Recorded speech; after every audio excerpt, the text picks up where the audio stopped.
Good morning, Vance. Today we have Miss Amanda O'Hara from Fox, and she is a former Vance student, and today we're going to interview her. So, Amanda, would you like to tell us a little bit more about what you do at Fox? Yeah, so I'm a reporter, but I also write my own scripts and edit everything and go out and shoot my own footage. So we call it a preditor because you're a producer, editor, and you do the on-air stuff. So it's pretty cool. What inspired you to do that? Ever since I was a kid, I knew I wanted to be in television, but I didn't really know what part. And then when I started middle school doing the announcements, and then at Vance, I used to do the announcements. And so it just kind of became the thing that I was like, I really feel like this is what I want to do with life. Right. Did you have TV production at Vance, or did they not have that yet? I did. I actually was in the first class that we had here. So not to date myself back, but yeah. I was the first in the first class we had. That's great. So what kind of stories do you cover in the field with Fox? I do a lot of community stories, but I also cover some sports stories. I love doing work with the Bobcats. I've been able to do that kind of stuff, and also political stories. So it's been a lot of fun, a lot of interesting people you get to meet. Right.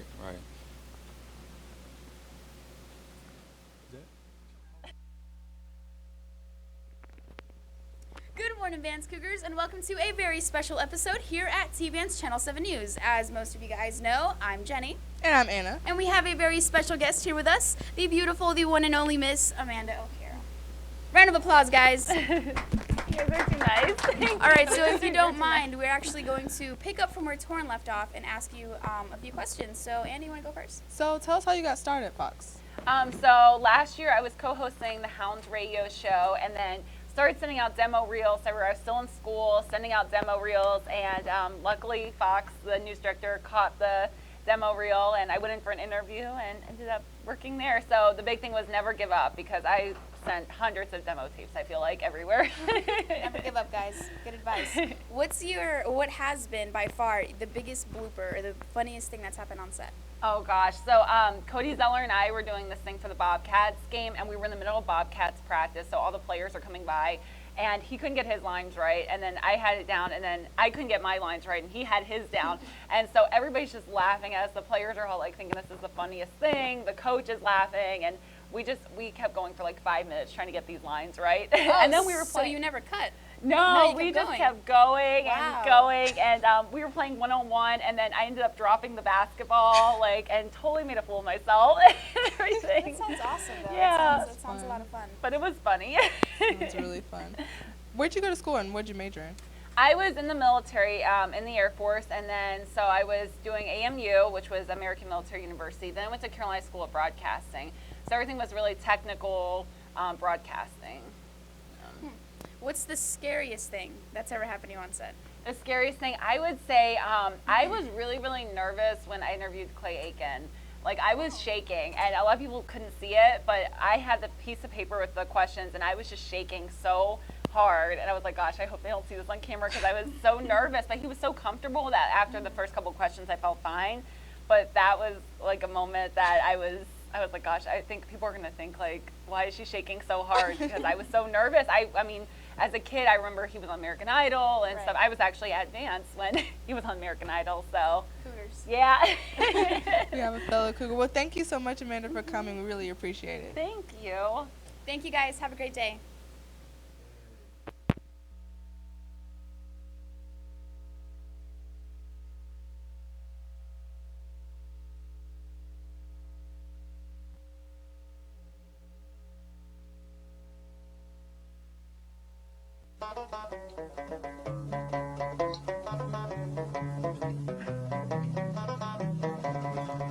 Well, in the merry month of May, now from me home I started, left the girls and two, and nearly broken-hearted, saluted father dear, kissed me darling mother, drank a pint of beer, me grief and tears smothered enough to reap the corn and leaf, for I was born, got a stout McLeod, a bunnish ghost, and goblets, a brand new pair of brogues to rock the love of the bogs and frighten all the dogs on the rocky roads, a double of 1, 2, 3, 4, 5, hunt a hare, a turn her down the rocky road, and all the ways to double and whack for all the gar. In Mullingar that night side I rested him so weary, started by daylight next morning late, and there he took a drop of the pure to keep me heart and drinking. That's the paddy's cure when there is up for drinking. They hear the lassie smile, laughing all the while at me curious style to touch a heart above. And they asked me was I hired in wages I required till I was almost tired of the rocky road to Dublin. 1, 2, 3, 4, 5 hunt the hare and turn them down the rocky road all the way to Dublin. Whack for Lollydab. In Dublin next arrived, I thought it such a pity to be so soon deprived of view of Dublin city. Then I took a stroll all among the quality on the lake bestowal in a neat locality. Something crossed me mind when I looked behind. No wonder could I find upon me stick a warren inquiring after the rogue. Said me Conneth brogue, it wasn't much in bow on the rocky road to Dublin. 1, 2, 3, 4, 5 hunt the hare and turn them down the rocky road all the ways to Dublin. Whack for Lollydab. From there I got away, me spirits never failing, landed on the quay just as the ship was sailing. Captain at me road said that no room had he when I jumped aboard a cabin found for Paddy. Down among the pigs, did some hearty rigs, I paid some hearty jigs, the water around me bubbling. Hi, Vance Cougar. So I'm here with Green Man. So tell me, Green Man, how did you come up with this whole concept?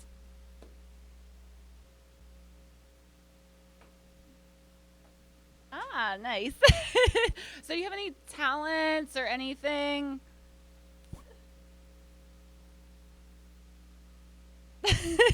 Well, that was awkward. Good job, good job. So tell me, what do you do every day with the greenness? And it's St. Patty's Day, so you're all greens out. Is this your favorite holiday? Anything? I know.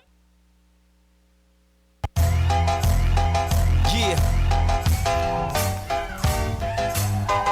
And you say Shot City? Y'all still gotta make a cameo appearance in the Green Man. In the Green Man, you know? You already know? Yeah. That's what we're doing in the Green We Man. are walking around in the classroom to see if people are indeed watching TVance Channel 7 News, and we have Green Man here with us. His identity is secret. We have a fan over there who's dying. I think we should give the fan a hug. You don't want a hug? They love me.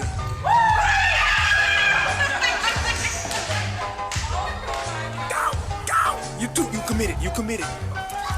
You committed.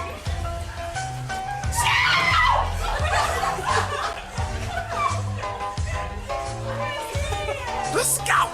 Let's go. Let's go.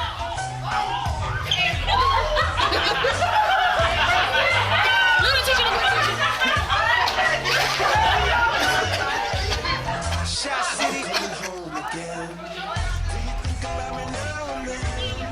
Do you think about me now and then? 'Cause I'm coming home again. Do you think about me now and then? Do you think about me now and then? Now I'm coming home.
You didn't see anything. How you doing?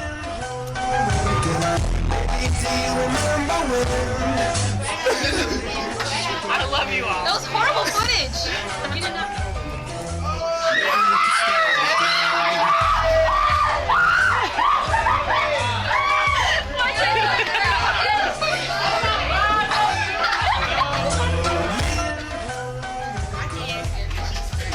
Oh my goodness.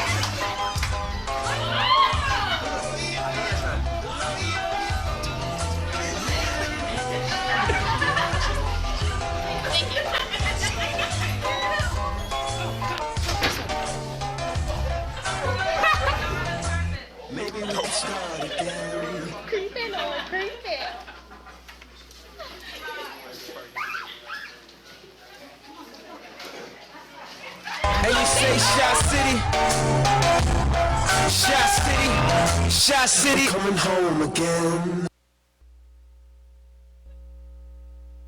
Hey there, Vance Cougars. You're watching TV Vance. Here's a segment from My Fox Carolinas. Today you officially announced through a video post that you'll be running for Congress. So what made you want to go ahead and run? You know, for me, I think the decision was sort of similar to the one that I made to be a special ed teacher years ago. I saw a group of people, a population of kids back then who were being underserved and who were not being advocated for. And so I had a passion for working for them. And today I see a group of people, I see a population of people here in the 2nd District who are not being served and are not being advocated for. And I have a position now, I've got a platform, I've got a microphone where I can speak up about issues that are important to me and people listen. And so I want to use that voice to talk about the things that are important to the people in this district.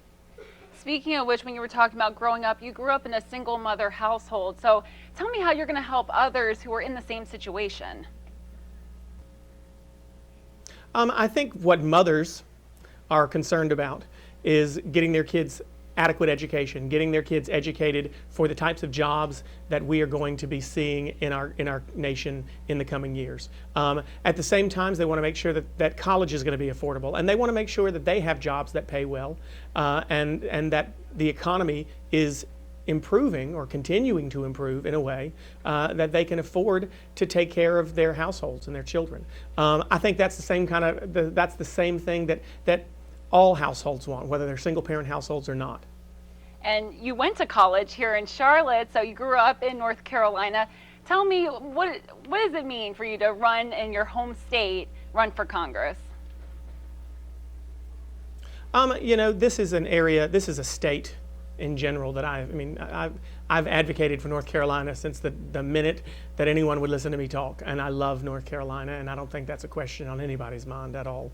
And I love the people here. I grew up, my family is all here. I'm an 8th generation North Carolinian, and this is home, and it always has been, it always will be. I left for 2 years and came back because I missed North Carolina that much. It's important to me, and it means a lot to me because these people in this state, the people of this state, are people who are family to me. They put me where I am today. They supported me, and they got me to the place that I am today, and I feel that I need to turn around and give back and thank them by trying my best to make sure that Washington works for them instead of stands in the way of progress. Yeah, you talked about the people of North Carolina. So a lot of people are saying, you know what, we're fed up with Congress. We're fed up with politicians not getting along. How will you be different from the rest in the crowd? You know, I'm not doing this for me in any way. I'm doing this because I'm fed up too. I can't stand the fact that throughout my lifetime, you know, politicians have always disagreed. Politicians have always disagreed ideologically, but somehow throughout the decades we've seen politicians be able to figure out a way to work together, to come up and figure out solutions that work and that make everyone happy to some extent. And in the last 3 or 4 years, that's stopped. We don't see people working together. We see people spending more time trying to tear and this is both parties. We see more people trying to tear the other side down, whether it's Republicans tearing down Democrats or Democrats tearing down Republicans. And that makes us get nowhere at all. I think the most important message that'll be sent is when we see people starting to get fed up with that, and we see people being elected or being kicked out of office because they're standing in the way of getting anything done, it's gonna cause a sea change amongst politicians who are going to realize, you know what, if I don't do my job and if I just stand in the way and vote no, I'm going to get voted out no matter how safe I think my district is. And people are going to start realizing they're getting paid to do a job, and they have to go up there and they have to do it, and they have to stop standing in the way of things. And so my part of that is to be a voice for those people who are fed up. For the next 10 months, I'm going to be their voice, and November and beyond, I'm going to be their voice as well. And you taught special education for many years in North Carolina. So tell me, how will you change education here, especially focusing on the special education aspect?